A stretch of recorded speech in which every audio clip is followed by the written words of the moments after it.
నమస్తే. గెరిల్లా గుండె చప్పుడు, గెరిల్లా యోధుడు, మావోస్టు ఉద్యమ ఊపిరి, బస్తర్ బలం, దండకారణ్య ధైర్యం, సుక్మా వేగుచుక్క, పులివర్తి పులి కట్టెళ్ళ కాలిపోయిందని మావోస్టు పార్టీ ఇప్పుడు కన్నీళ్లు పెడుతుంది. ఇప్పుడు రెండు తెలుగు రాష్ట్రాలే కాదు, భారతదేశ వ్యాప్తంగా హిడ్మ గురించే చర్చ నడుస్తుంది. ఎందుకంటే మావోస్టు ఉద్యమానికి ఆయువు పట్టు హిడ్మ. ఈరోజు 21 తేదీ, నిన్న 20.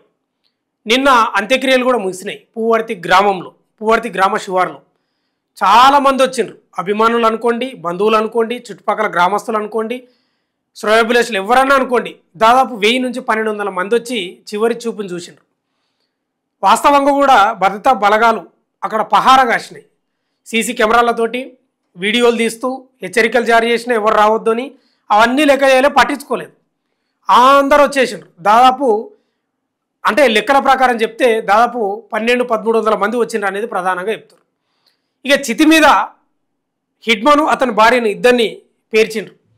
తల్లి గతంలో వేడుకున్నది, బిడ్డ నేను ఒకసారి చూడాలనిపిస్తుందిరా, నా వయసు అయిపోయింది, నాకు చేత అయితే లేదు, నేను వృద్ధాపంలో ఉన్నా, నేను ఎప్పుడు చనిపోతున్నా తెలియదు, నిన్ను ఒకసారి చూడాలనిపిస్తుంది బిడ్డ అంటే కూడా ఉద్యమానికి వెన్నుపోటు పొడిచొద్దని, వెన్ను చూపొద్దని సజీవంగా రాలేక శవమై తిరిగి వచ్చిన పరిస్థితి.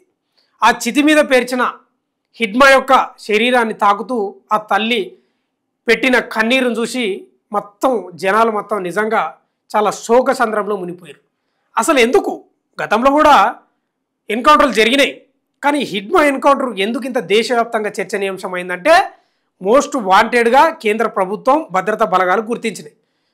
హిడ్మను అంతమొందిస్తే, హిడ్మను ఎన్కౌంటర్ చేసేస్తే దాదాపు మావోస్టు ఉద్యమం భూస్థాపితం అయినట్లు అనేది వాళ్ళ యొక్క ఆలోచన. ఎందుకంటే గతంలో హిడ్మ చేసిన దాడులు అలాంటివి 2010 కానీ 13 కానీ 21, 22 కానీ చాలామంది దాదాపు 300 మంది సిఆర్పిఎఫ్ జవాన్లు, రాజకీయ నాయకులు అందరు కలిసి దాదాపు 250 నుంచి 300 మంది చనిపోయిన పరిస్థితి. 26 దాడుల్లో సిద్ధావస్తుడు. వాస్తవంగా కూడా హిడ్మ తుపాకీ పట్టుకొని యుద్ధం చేయడు, మొత్తం వ్యూహ రచన చేస్తాడు. ల్యాండ్ మైన్లు ఏడబెట్టాలి, భద్రతా బలగాలను ఎట్లా రప్పియాలి, ఉచ్చులో దించాలి, ఎట్లా చంపాలనేది ఆయన యొక్క వ్యూహాలు. గతం నుంచి కూడా గట్లే ఉన్నాడు. ఆయన చరిత్ర చూస్తే కూడా చాలా ఇంట్రెస్టింగ్గా ఉంటుంది. చిన్న వయసులోనే మావోస్టు ఉద్యమానికి పోయాడు. 5వ తరగతి వరకే పువ్వర్తిలో చదువుకున్నాడు. దాదాపు 4-5 భాషలు మాట్లాడతాయి. హిందీ, తెలుగు, గోండు, కోయా, బెంగాలీ, ఇంగ్లీష్ కూడా మాట్లాడతాడు. మరియు తెగకు చెందిన హిడ్మ చాలా మోస్ట్ వాంటెడ్గా కేంద్ర ప్రభుత్వం భావించింది కాబట్టే ఈరోజు దేశవ్యాప్తంగా చర్చ నడుస్తుంది. ఇదంతా ఒకవైపు అయితే హిడ్మది అసలు ఎన్కౌంటర్ కాదు, బూటకు ఎన్కౌంటర్ అంటూ ప్రజా సంఘాలు కానీ వామపక్ష వాదులు కానీ ఈరోజు 21 ఈరోజు లోయర్ ట్యాంక్ బండ్ దగ్గర అంబేద్కర్ స్టాచ్యూ దగ్గర పెద్దగా నిరసన వ్యక్తం చేసినాయి. అసలు హిడ్మ ఆ బస్తర్ ప్రాంతం నుంచి, నేషనల్ పార్క్ నుంచి ప్రయాణం మొదలుపెట్టి దాదాపు 300 నుంచి 350 కిలోమీటర్లు నడిచి ప్రయాణం మొదలుపెట్టి విజయవాడలో ట్రీట్మెంట్ చేయించుకుంటుంటే కొందరి కుట్ర వల్ల పోలీసులకు చిక్కి సజీవంగా పట్టుకొని లొంగిపోవాలని చెప్తే నేను లొంగిపోనని చెప్పిండట. లొంగిపోనని చెప్పే వరకు ఇంక ఏం దీనితోటి పంచేదని మారేడుమిల్లి అటవీ ప్రాంతంలోకి తీసుకుపోయి ఎన్కౌంటర్ చేసి చంపినరు అనేది ప్రధానంగా వాళ్ళు ఆరోపిస్తున్నారు. వార్తలు కూడా గవే వస్తున్నాయి. ఎందుకంటే మావోస్టు హిడ్మ భార్య, ఆయన ఇద్దరు చనిపోయినరు, టెక్ శంకర్ కూడా చనిపోయాడు.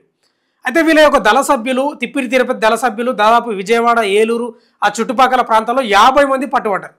వీళ్ళంతా కలిసే వచ్చిండ్రు. కేవలం హిడ్మ భార్యను, టెక్ శంకర్నే చంపినరు, వీళ్ళని మాత్రం పట్టుకున్నారు, వీళ్ళు లొంగిపోవని చెప్పడంతో తీసుకుపోయి చంపినరు అనేది ప్రధానంగా వామపక్షవాదులు, మాజీ మావోస్టులు, ప్రజా సంఘాలు ఆరోపిస్తున్న పరిస్థితి.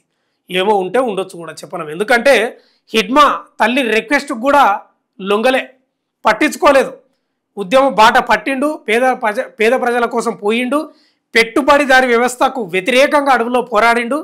వెన్ను చూపొద్దు అనుకున్నాడో ఏమో కానీ లొంగిపోను, నేను చావనైనా చస్తా కానీ లొంగిపోను అనడంతో చంపిన్రు అనేది ప్రధానంగా వినిపిస్తున్న వార్తలు. సరే, ఏదేమైనా చాలా రకాలుగా వార్తలు వస్తున్నాయి. నిన్న అంత్యక్రియలు కూడా ముగిసిపోయినాయి. ఇక ప్రస్థానమే ముగిసిపోయింది. ఒక ఆకుపచ్చని చెట్లు ఎండిపోతే ఎంత వికారంగా ఉంటావో ఇప్పుడు మావోస్టు ఉద్యమం కూడా పూర్తి స్థాయిలో ఎండిపోయిన చెట్టులాగా మారిపోయిన పరిస్థితి. అంటే వాస్తవంగా కూడా ఇప్పుడు ఒక మనకు లేఖ కూడా విడుదలైంది, నిన్న విడుదలైంది. అధికార ప్రతినిధి అభయ్ పేరుతో భారత కమ్యూనిస్టు పార్టీ కేంద్ర కమిటీ ఒక లేఖను విడుదల చేసింది. ఎవరి గురించి? హిడ్మా గురించి. ఏం రాసిందంటే, హిడ్మాను సజీవంగా పట్టుకొని లొంగిపో అంటే లొంగిపోకపోవడంతో తీసుకుపోయి మారేడుమిల్లి అటవీ ప్రాంతంలో కాల్చి చంపినరు. ఇది క్రూరత్వం, నరమేధం, ఇది మానవత్వం లేనితనం. అందుకే ఈ నెల, ఈరోజు 21 కదా, ఈ నెల 23న మేము బంద్ పాటిస్తున్నాం, దేశవ్యాప్త నిరసన దినంగా పాటించాలని పిలుపునిస్తున్నామని ఈ యొక్క లేఖలో ప్రస్తావించినట్లు స్పష్టంగా అర్థమవుతుంది. లేఖలో దాంతోపాటు హిడ్మా యొక్క చరిత్ర, ఆయన యొక్క ఉద్యమ పంతను కూడా ఇక్కడ ప్రధానంగా రాసుకొచ్చిన పరిస్థితి కనిపిస్తుంది. ఒక్కసారి మనం చదివితే పూర్తి స్థాయిలో మనకు అర్థమైపోతుంది. భారత కమ్యూనిస్టు పార్టీ కేంద్ర కమిటీ పత్రిక ప్రకటన తేదీ 20 తారీఖు 11 నెల 2025.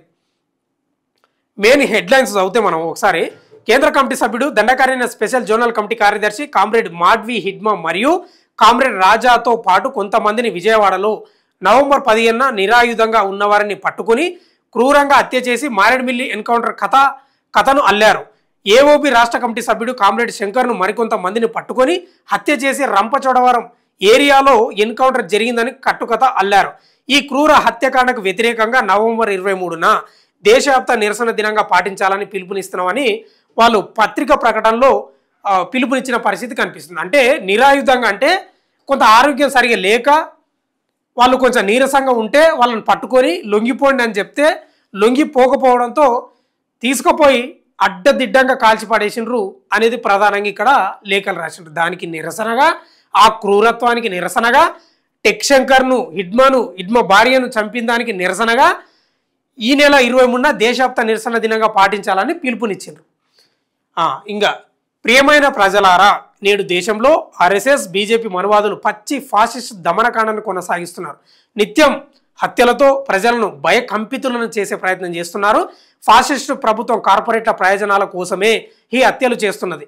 దండకారణ్య స్పెషల్ జోనల్ కమిటీ కార్యదర్శి కేంద్ర కమిటీ సభ్యుడైన కామ్రేడ్ హిడ్మా మరియు అతని సహచరి కామ్రేడ్ రాజే కొద్దిమంది వ్యక్తులతో కలిసి చికిత్స నిమిత్తం విజయవాడకు వెళ్లారు.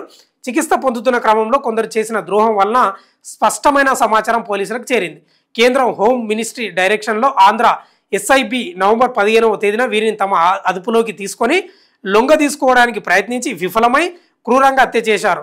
మారేడుమిల్లి అడవుల్లో ఎన్కౌంటర్ జరిగిందని, ఆయుధాలు దొరికాయని, 6 చనిపోయారని ప్రకటించడం లాంటివన్నీ పచ్చి అబద్ధాలని ఈ పత్రిక ప్రకటనలో భారత కమ్యూనిస్టు పార్టీ ఆరోపిస్తున్న పరిస్థితి కనిపిస్తుంది. నిజమే ఉండొచ్చు కూడా అది. ఎందుకంటే విజయవాడ, ఏలూరు ఆ చుట్టుపక్కల ప్రాంతంలో దాదాపు 50 మంది మావోయిస్టులు పట్టుబడ్డారు. తిప్పిరి తిరుపతి అనుచరులు, ఆయన యొక్క దళ సభ్యులు 9 మంది హిడ్మా దళ సభ్యులు కూడా పట్టుబడ్డారు అందులో. మరి వీళ్ళు పట్టుబడ్డారు, మరి వాళ్ళే ఎందుకు చనిపోయినారు అనేది కూడా ఒక క్వశ్చన్ మార్కే. అదే వీళ్ళు కూడా ప్రశ్నిస్తున్నారు, వాళ్ళు కూడా అనుమానం వ్యక్తం చేస్తున్నారు. తమ అనుమానమే కాదు, డైరెక్ట్ చెప్పేస్తున్నారు వాళ్ళు. తమ అమూల్యమైన ప్రాణాలను అర్పించి ఉద్యమ స్ఫూర్తిని, సిద్ధాంత పటిమను చూపించిన కామ్రేడ్ హిడ్మాకు సిపిఐ శిరస్సు వంచి వినమ్రంగా శ్రద్ధాంజలి అర్పిస్తున్నదని లేఖలో రాసుకొచ్చారు. అంటే ప్రాణాలను అర్పించి ఉద్యమ స్ఫూర్తిని, ఉద్యమ పటిమను, సిద్ధాంత పటిమను వదలకుండా, వెన్ను చూపకుండా నేల కొరిగిన హిడ్మాకు శిరస్సు వంచి నమస్కరిస్తున్నాం అనేది ప్రధానంగా వాళ్ళు రాసుకొచ్చిన పరిస్థితి కనిపిస్తుంది. చివరి వరకు ఉద్యమంలో కొనసాగి శత్రువుకు తలవంచకుండా తమ ప్రాణాలు అర్పించిన కామ్రేడ్ శంకర్, కామ్రేడ్ రాజులకు సిపిఐ శిరస్సు వంచి వినమ్రంగా శ్రద్ధాంజలి అర్పిస్తుంది.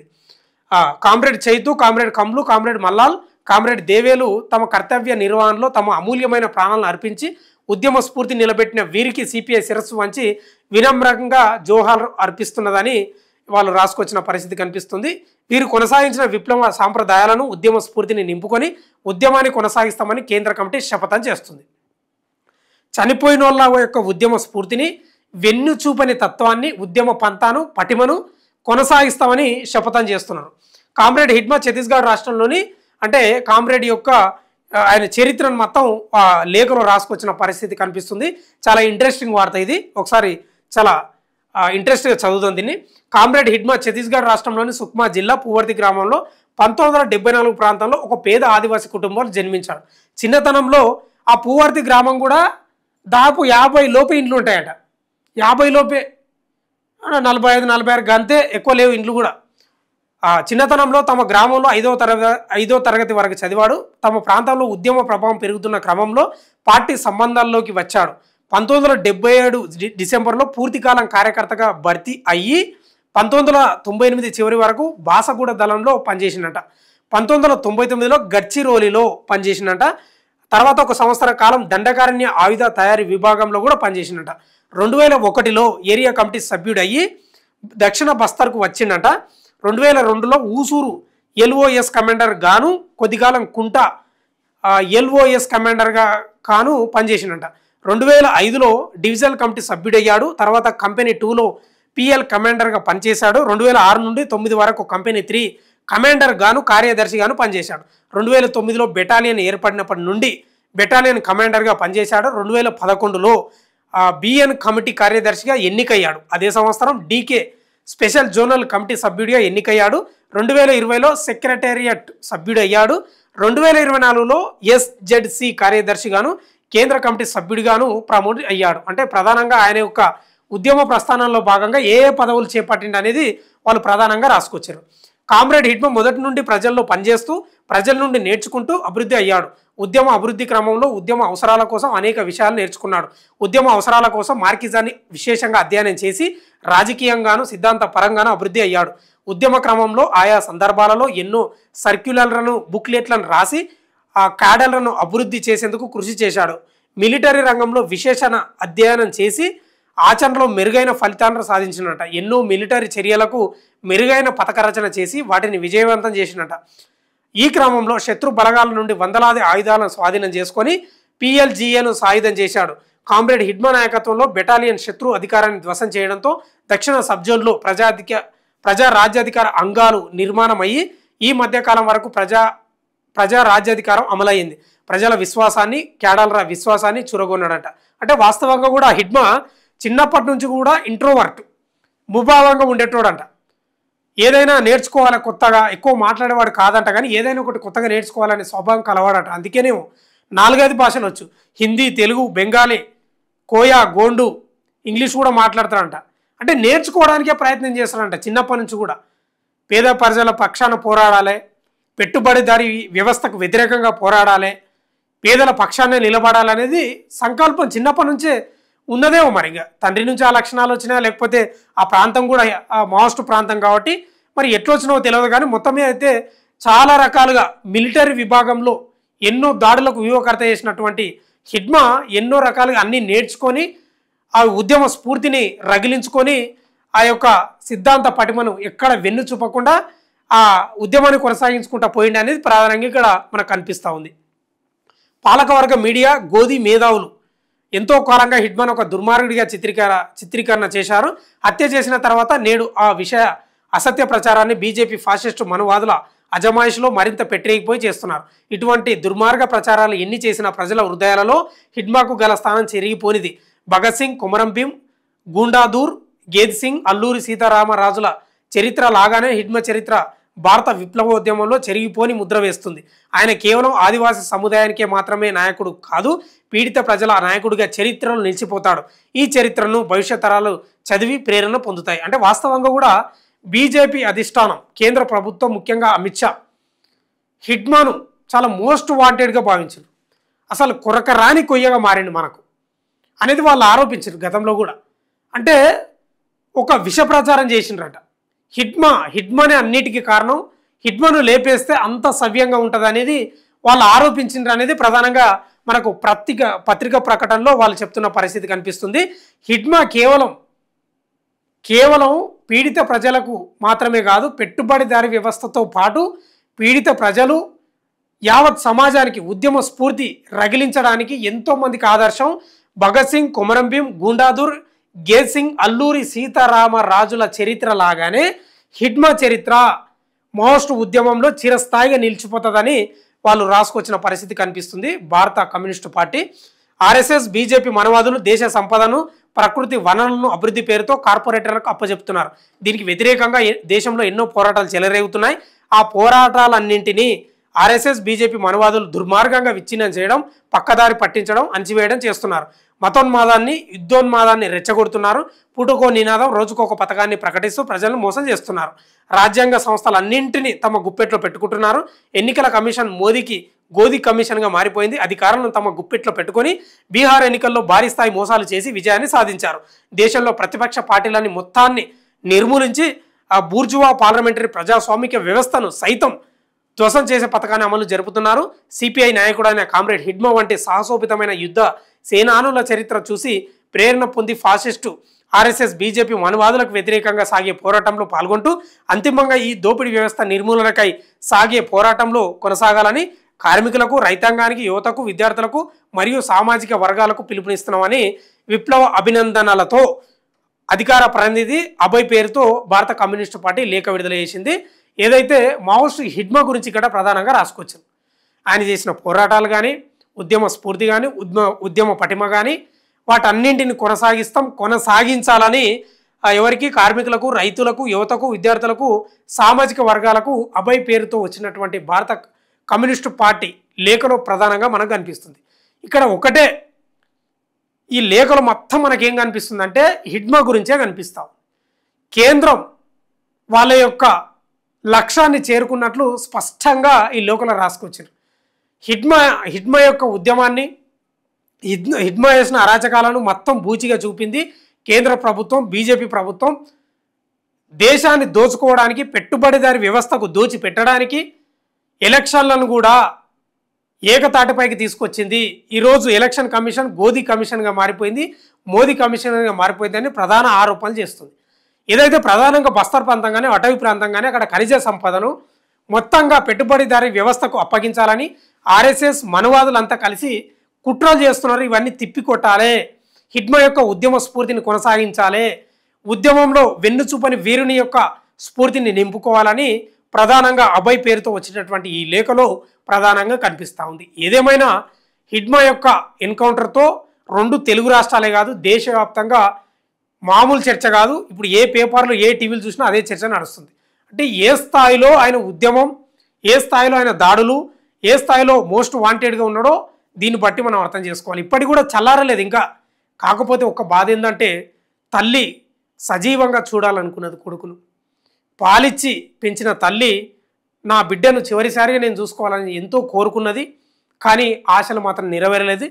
తల్లి పాలు కూడా గుర్తు వచ్చినా రాకపోయినా హిడ్మాకు మాత్రం ఉద్యమ పంతను విడవకుండా, వెన్ను చూపకుండా, తుపాకీ కిందికి దించకుండా, తల్లికి తన ముఖం సజీవంగా చూపకుండా శవమై చితి మీద పడుకొని ఆ యొక్క శరీరాన్ని తల్లికి చూపించిండు. ఆ విజువల్ చూసి చాలామంది అక్కడ కంటతడి పెట్టిండ్రు. ఆ వీడియో చూసి కూడా చాలామంది మానవతావాదులు కానీ, ప్రజాస్వామిక వాదులు కానీ చాలామంది కంటతడి పెట్టిస్తున్న పరిస్థితి కనిపిస్తుంది. ఏదేమైనా చాలామంది మావోయిస్టు పార్టీకి సంబంధించిన నేతలు వాళ్ళు చెప్తున్న పరిస్థితి ఏంటంటే హిడ్మా తల్లి హిడ్మాను పాలిచ్చి పెంచలేదు, నిప్పు రవ్వలిచ్చి పెంచిందని ప్రధానంగా వాళ్ళు చెప్తున్న పరిస్థితి కనిపిస్తుంది. ఏదేమైనా మావోయిస్టు పార్టీకి పెద్ద దెబ్బనే అని చెప్పుకోవాలి. పచ్చగా ఉన్న చెట్టు ఆకులు రాలిపోయి ఎండిపోతే ఎట్లయిపోతుందో మావోయిస్టు పార్టీ కూడా, ఉద్యమం కూడా ఇప్పుడు అదే స్థాయిలో ఎండిపోయినట్లే కనిపిస్తుందని చాలామంది వాళ్ళ యొక్క అభిప్రాయం వ్యక్తం చేస్తున్న పరిస్థితి కనిపిస్తుంది. మరి ఇప్పటికైనా కేంద్ర ప్రభుత్వం లక్ష్యం నెరవేరిందా లేదా అనేది తెలియదు. కానీ ఇక ఎన్కౌంటర్లు అయితే ఇవి బూటకపు ఎన్కౌంటర్లు అని ప్రధానంగా అందరూ ఆరోపిస్తున్న పరిస్థితి కనిపిస్తూ ఉంది. చూద్దాం ఇంకా ఏం జరుగుతుందో చూద్దాం. చూస్తూనే ఉండండి మన తొలి వెలుగు.